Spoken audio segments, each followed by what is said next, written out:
Istri Verdi Sambo akan ditahan setelah Polri evaluasi kesehatan Putri Chandrawati. Nasib Putri Chandrawati usai terlibat kasus pembunuhan Brigadir J oleh Irjen Pol Verdi Sambo akhirnya memulai titik terang. Polri disebut bakal mengevaluasi kesehatan Putri Chandrawati usai terlibat kasus pembunuhan yang dilakukan Irjen Pol Verdi Sambo.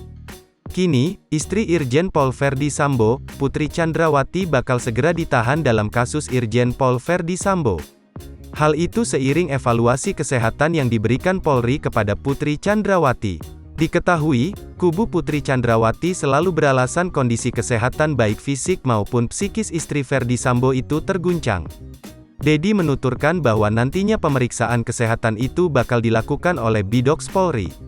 Sebaliknya, pihak pengacara dipersilakan jika mau terlibat dalam pemeriksaan kesehatan tersebut. Lebih lanjut, Dedi menambahkan bahwa pihak kedokteran nantinya bakal mengeluarkan surat rekomendasi. Isinya, rekomendasi dokter soal keadaan kesehatan Putri Chandrawati.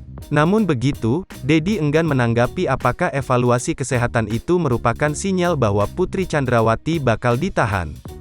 Dedi meminta masyarakat bersabar terlebih dahulu. Putri Chandrawati memang satu-satunya tersangka pembunuhan Brigadir J yang tak ditahan.